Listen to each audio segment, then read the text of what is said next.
Assalamualaikum warahmatullahi wabarakatuh. Halo semuanya, perkenalkan saya Harifa Agustina Anatasha dengan NIM 25010644292 dari kelas 2025H. Di sini saya akan mewawancarai teman saya. Halo, boleh perkenalkan diri terlebih dahulu? Baik, sebelumnya terima kasih atas kesempatan yang telah diberikan. Perkenalkan, nama saya Mauludatul Hasanah Putri. Saya di sini sebagai guru les anak SD sekitar kelas 2 dan kelas 3. Oke, Putri ya. Iya, bisa dipanggil Putri. Oke, tema kali ini yaitu mendidik untuk membentuk karakter pada anak SD dari mata kuliah pendidikan karakter dan budi pekerti yang diampu oleh Bapak Hendrik Pandu Paksi SPD MPD. Baik, di sini saya memiliki beberapa pertanyaan. Yang pertama yaitu apa alasan kamu memilih menjadi guru les untuk anak SD? Baik. Alasan pertama saya ingin menjadi guru les untuk anak SD karena memang saya tuh sangat suka berinteraksi dengan anak-anak, khususnya untuk anak-anak kelas 2 dan 3. Mereka masih punya kayak rasa ingin tahu yang besar, terus mereka juga masih polos. Selain itu, saya percaya bahwa dengan menjadi guru les, saya bisa lebih dekat dalam membimbing mereka secara personal. Karena jumlah anak biasanya lebih sedikit daripada yang kelas di sekolah gitu. Jadi saya bisa tahu kebutuhan masing-masing anak dan baik dari segi akademik maupun sikap sehari-hari. Begitu. Baik, selanjutnya bagaimana pengalaman pertama kamu saat kamu pertama kali mengajar les untuk anak-anak SD ini? Jadi pengalaman pertama saya menjadi guru les anak SD itu yang pertama, saya merasa semangat. Tapi juga pertama-tama itu juga saya merasa kayak apakah saya itu bisa, karena anak-anak kan punya energi yang berbeda-beda ya. Jadi saya tuh takutnya mereka merasa bosan dengan cara mengajar saya. Terus apakah mereka itu bisa paham dengan apa yang saya jelaskan. Tapi di lain sisi saya juga senang karena saya merasa saya bisa membantu mereka dalam belajar. Gitu. Baik, untuk pertanyaan yang ketiga, menurut kamu seberapa penting sih pendidikan karakter untuk usia anak SD ini? Menurut saya pendidikan karakter saat anak usia SD itu sangat penting karena di usia mereka itu masih dalam tahap pertumbuhan. Nah, jadi itu adalah masa-masa yang penting karena anak-anak mudah sekali meniru kebiasaan ya. Iya. Kalau karakter baik ditanamkan sejak kecil itu nanti dewasanya mereka akan terbiasa dan akan terus melakukan hal-hal baik itu. Jadi ya menurut saya itu sangat penting sekali. Baik, sangat penting sekali. Dan mungkin bakal bermanfaat untuk mereka dewasa. Ya. Oke, selanjutnya dalam pendidikan karakter itu kan juga ada nilai-nilai karakter ya. Nah, nilai karakter apa yang coba kamu tanamkan saat mengajar? Oke, beberapa nilai karakter yang saya coba tanamkan pada saat mengajar itu antara lain disiplin, tanggung jawab, kejujuran, dan percaya diri. Misalnya disiplin, saya tanamkan mereka untuk mengajak mereka untuk datang tepat waktu, lalu mengerjakan PR sebelum les, lalu menyelesaikan latihan soal sesuai waktu yang diberikan. Kemudian untuk tanggung jawab, saya biasanya mereka untuk merapikan buku atau alat tulis setelah digunakan. Lalu kejujuran, saya tanamkan mereka untuk mengerjakan soal tanpa menyontek. Dan saya selalu bilang lebih baik mengaku tidak tahu daripada harus mencontek. Lalu untuk rasa percaya diri, saya sering memberi kesempatan mereka untuk menjawab soal-soal yang sudah saya berikan tanpa rasa takut, tanpa rasa deg-degan. Pokoknya saya bebaskan mereka untuk menjawab sesuai pengetahuan yang mereka tahu. Selain itu, saya juga menekankan sikap menghargai baik kepada teman maupun kepada guru ataupun orang lain, supaya mereka terbiasa dengan sikap sopan dan peduli pada orang lain. Begitu. Oke. Untuk selanjutnya, Biasanya kan ada anak yang percaya diri, ada juga anak yang malu untuk bertanya tentang pelajaran yang masih belum mereka pahami. Nah, bagaimana sih cara kamu menumbuhkan rasa kepercayaan diri terhadap anak yang pemalu tersebut? Baik, saya biasanya memberikan pendekatan secara personal ya. Anak yang pemalu itu biasanya butuh waktu untuk merasa nyaman. Jadi saya tidak akan memaksa mereka untuk langsung aktif. Jadi saya memberi ruang pelan-pelan. Saya juga sering memberikan apresiasi untuk usaha kecil yang mereka lakukan. Misalnya ketika mereka mencoba menjawab meskipun salah, saya tetap memuji keberaniannya karena hal itu dapat membuat mereka merasa dihargai kan. Saya berusaha bangun suasana belajar yang menyenangkan agar mereka itu tidak gampang bosan, tidak kaku, agar anak-anak tidak takut salah juga. Dengan begitu perlahan-lahan anak-anak yang awalnya pemalu seiring berjalan waktu akan berani ya. Begitu. Oke, selanjutnya untuk metode. Apa metode atau pendekatan yang biasanya kamu gunakan agar anak-anak saat pembelajaran di les itu semangat belajar dan sekaligus belajar bersikap baik?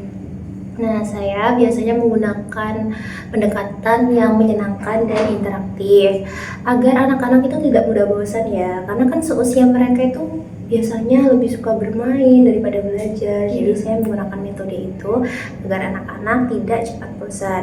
Misalnya saya sering menggunakan metode permainan edukatif seperti cerita bergambar, kuis ringan di sela-sela pelajaran. Selain itu saya juga menerapkan metode pendekatan emosional di mana saya biasanya membangun hubungan yang hangat dan saling percaya dengan anak-anak. Saya berusaha memahami karakter masing-masing anak ya, karena kan karakter mereka berbeda-beda ya. Jadi saya menggunakan metode itu sehingga saya bisa menyesuaikan karakter dari masing-masing anak tersebut.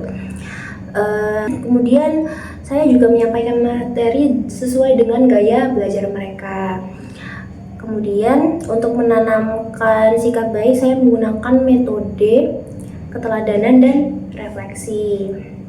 Saya memberikan contoh sikap baik setiap pertemuan seperti saling mendengarkan, bersahabat, bersabar, dan tidak mudah marah, agar mereka juga bisa meniru itu di kehidupan sehari-harinya. Saya juga sering mengajak mereka berdiskusi tentang nilai-nilai moral setelah belajar, seperti pentingnya jujur, sopan santun, menghargai orang lain, atau kerjasama dalam tim. Begitu. Baik, selanjutnya untuk tantangan. Bagaimana cara kamu dalam menghadapi anak yang lebih suka bermain daripada belajar saat les? Baik, ini memang tantangan yang sering saya hadapi ya, khususnya buat anak SD. Namanya juga anak SD ya, mereka pasti lebih suka bermain ya daripada belajar.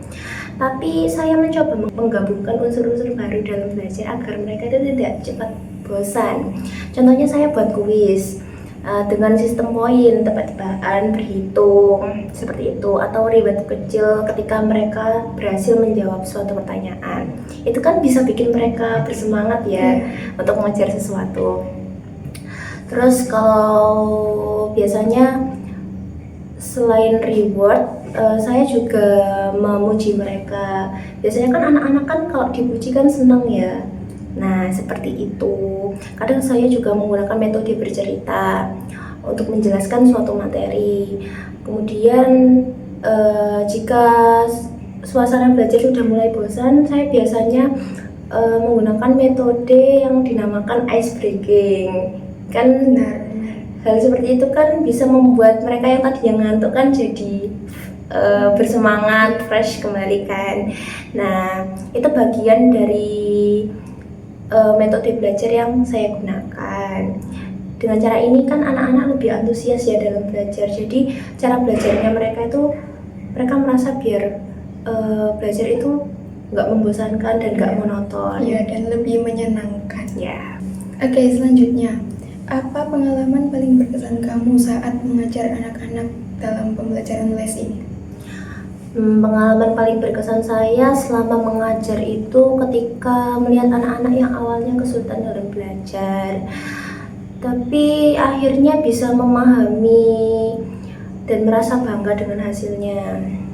Contohnya anaknya itu awalnya itu sangat sulit sekali paham, tapi setelah beberapa kali les itu dia bisa mengerjakan soal dengan rasa percaya diri, dan dari situ kan saya merasa bahwa saya bisa mengajar mereka dengan benar. Akhirnya mereka bisa, dan itu menurut saya itu pengalaman paling berkesan. Lalu saat mereka percaya diri menjawab soal dengan benar dan mereka mengatakan bahwa mereka bisa mengerjakan sendiri, dan dari situ saya tuh merasa senang sekali, saya bangga sekali seperti itu.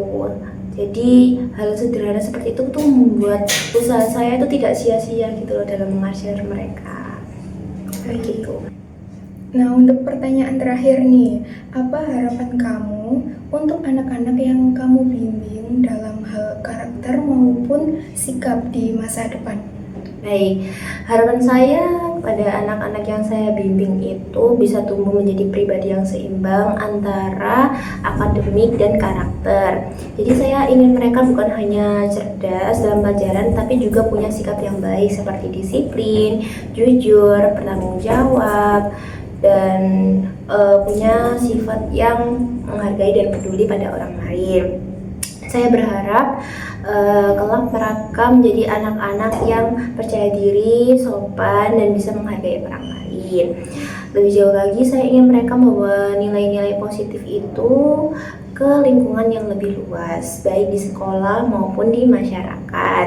Dengan begitu, apa yang saya tanamkan selama mengajar itu tidak hanya berhenti di pelajaran, tapi bisa bermanfaat untuk kehidupan mereka selanjutnya. Di masa depannya. Iya, di masa depan. Baik, itu tadi adalah sesi tanya jawab, dan sekarang saya akan menyimpulkan pembahasan ini. Jadi, mendidik anak SD tidak hanya berfokus pada pencapaian akademik saja, tetapi juga pada pembentukan karakter sejak dini. Nilai-nilai seperti kejujuran, disiplin, tanggung jawab, empati, dan juga sopan santun perlu ditanamkan melalui pembiasaan sehari-hari seperti di sekolah, di rumah, maupun saat pembelajaran di les. Nah, guru juga memiliki peran penting dalam memberikan teladan yang baik serta membimbing anak untuk berperilaku positif. Baik, terima kasih banyak untuk Putri yang sudah meluangkan waktunya dalam wawancara kali ini. Baik, sama-sama Reva, terima kasih kembali atas kesempatan yang telah diberikan. Ya, sama-sama. Terima kasih juga untuk teman-teman yang setia dalam menyimak perbincangan kami dari awal hingga akhir. Semoga pembahasan kami kali ini bermanfaat dan juga menginspirasi teman-teman untuk mendidik dan membentuk karakter anak sejak usia dini. Dan mohon maaf apabila ada kesalahan dan kurangnya kata dari kami. Wassalamualaikum warahmatullahi wabarakatuh. Sampai jumpa di episode selanjutnya.